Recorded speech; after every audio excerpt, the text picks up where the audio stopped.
Hey guys, this is Vincent Cruz, aka hashtag Brown Man Abroad.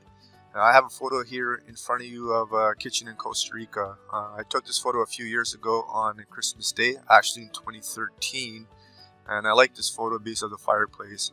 I was pretty new to photography, so the composition was pretty bad, or as well as the perspective, as you can see. But it's the image I'm going to be working with, and I'm just going to try to make it pop with some black and white or monochrome techniques that I have or use, and with some selective coloring of the fireplace. So the first thing I'm going to do is just turn on the enable profile corrections, and just remove some of the lens distortion, even though it doesn't really matter because there's so much, because the perspective is actually pretty bad here. And then I'll remove the chromatic aberration, and I'm not going to like post-process this photo in like heavy detail or micro details. It'll just take too much time, and it may not even be a good photo to spend too much time on it. So I turned on the chromatic aberration, removed it, and I enabled the profile and correction so far.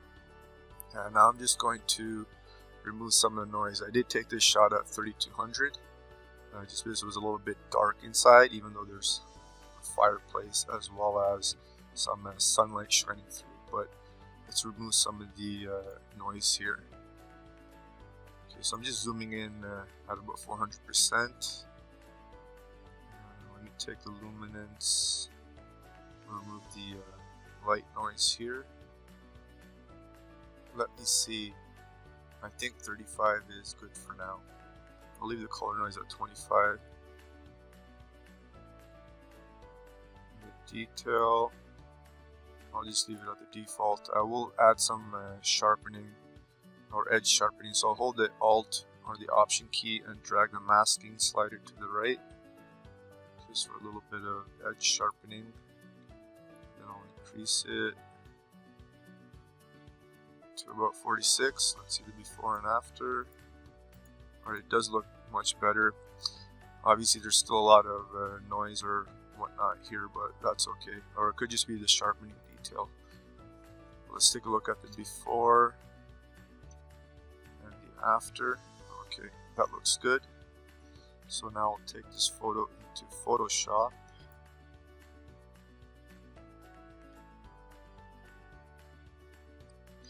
And what I'll first do is make a copy of it. And let me see here. And I do need to add some detail back into this image. The Lightroom noise reduction made this image a bit too soft.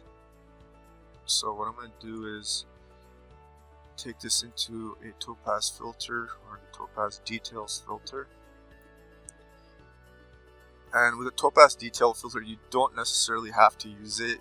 I mean, it is a paid plugin that I've been using for a few years, but you can still do or use Smart Sharpen and just brush in, or use the opacity slider to do some selective detailing. But the main tool or the main preset that I use on or with the Topaz Detail is the feature enhancement. So I'll just zoom in at 100% here. Look at this lady's face, because it was soft or more soft before. Here's the before and here's the after. The after does bring a lot of blemishes into her face, but what I'm going to do is I'll correct that with the opacity slider. There's a lot more micro detailing or micro adjustments you can do, but I don't like to play with it too much, so I'll just click on OK. And by the way, I'm just going to post this photo like on the internet or on Instagram or something along those lines, so it's not a photo that I'll be selling, so it doesn't need to be perfect. Now, like I said, I'll decrease the opacity just to reduce some of that detail or over detail. Okay, so I'm just going to look at the before and after without the detail or the detail layer. So it does add a little bit of more pop to the image. So now what I'm going to do is zoom in here to the fireplace. I'm going to select the fireplace or the firewood oven using the quick selection tool. The shortcut is W. Let me just try selecting it. It will go a little bit overboard, which I'll correct a little bit later.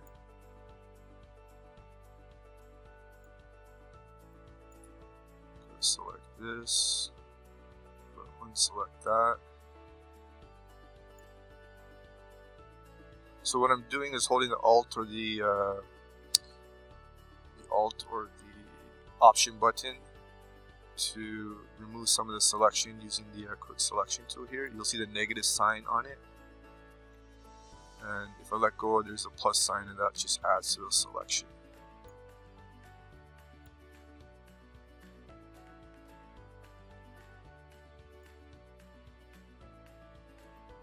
So just correcting this a little bit. And so this is probably like the hardest part, this selection, even though I'm not going to go nuts with the fine tuning. That looks good. This part it's not a big deal because it's a little bit gray or grayish. So what's going to happen with that area is it's going to be part of the black and white, or a little bit of a soft transition. And now I'm going to pick the lasso tool and just to micro correct this a little bit. So I'll hold the Alt or the Option key with the lasso tool, or the L for the shortcut, and just get rid of some of this area here. So I'll undo that. Control Z or Command Z to undo.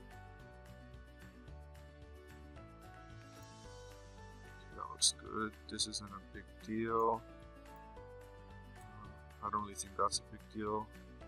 This part I should add, so I'll hold the Shift key and circle around this to add it, as well as this little corner here. Hold the Shift to add a little bit of that. Hold the Shift here while I circle around this area to add that. Alright, so I'll just zoom out with the Z key and scrub out. Okay, that looks a little bit better now. And now what I'm going to do is go to Select and Mask and add a little bit of feathering,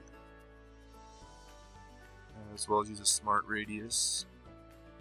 I'll keep the Smart Radius at 1, and I want the selection a little bit smooth. The feathering, keep that at 2. I don't want it too big. The shift edge, no, I don't want no shift edge. And the contrast or the selection, how sharp I want it. I don't want it too sharp, especially since I have some feathering. And I'll uncheck the decontaminate colors, which is to control the color overflow, which isn't a big deal in this case, especially since I have a little bit of feathering. And the output, use it as a selection. Alright, so now I have the selection here, and now what I'm going to do is click on the black and white adjustment tool. What I first need to do is inverse the selection mask, because the fire is black and white, and that's not what I want. So I'll click on the layer mask and press Ctrl I or Command I to inverse the mask, to change it to the opposite. So now I'm just going to double click on the adjustment here and move the adjustment panel and just play with these sliders a little bit. I do want the black and white area a little bit darker, so I'll bring down the reds and yellows, and the other colors don't make too much of a difference. Okay, that's good. And now I just want to double check the selection here, how bad or how good it looks. So as you can see, there's a little bit of bleeding here with this orange part to the stove, on top of the stove. Now what I'll do is click on the B key or select the brush, click on the mask here at the right, decrease the size by pressing the left bracket key, and let me see how hard the edge is. So keep the hardness at 90%, which is kind of like a feather to the brush. Decrease the size a little more, decrease the size a little bit more, and just paint over it. I'm not too worried about this. As I said, I'm not going to micro correct it, but if you do, you can do something along those lines.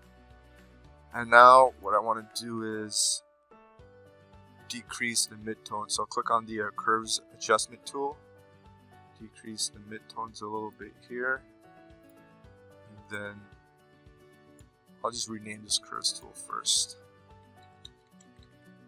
Decrease midtones. And now with this curves tool, I'll add a little bit of contrast. And as you can see now, the image or the lady is a little bit too dark. I'll rename this layer contrast, but I'll go back to the decreasing of the midtones or darkening of the midtones. Just bring it back a little bit up. There you go.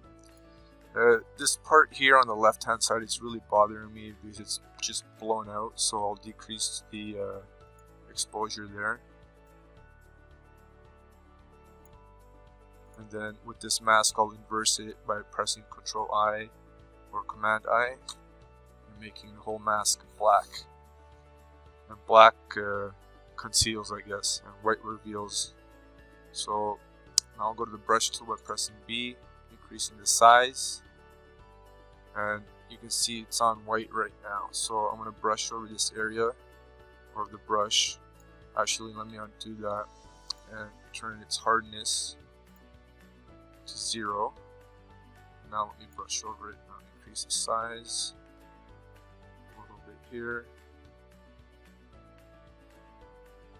to make it a smoother transition. What I'll do is double click on the layer mask, give it a little bit of a bigger feather. And there you go. And now you can just play around with this a little bit more. It's pretty much done for my liking, but let me take a look here with a decrease of the midtones. Let me see how it looks if I bring it up. Nope. I think I like it just a little bit dark on the midtone area here. And now let's take a look at this fireplace. What I'll do is I'll click on the saturation button or adjustment. Let me see if I need any more saturation there. And since the rest of the image is black and white, there's going to be no saturation to it, so it's okay. The mask is fully white here, which reveals everything.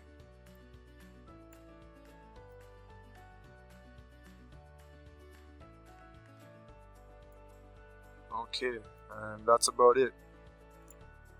So I hope you liked this tutorial, and like I said, you can go nuts on it and play around with it, do other macro or micro adjustments or adjustments with the clarity or vibrance or whatnot regarding this fireplace. But for now it's good enough, but it's just to show you how you can do some black and white with some selective coloring. And if you enjoyed this tutorial, make sure to click on the like button and hit the subscribe button. And if you didn't enjoy this tutorial, subscribe anyways. It doesn't hurt you and it helps me out a lot. Thank you. Have a good day.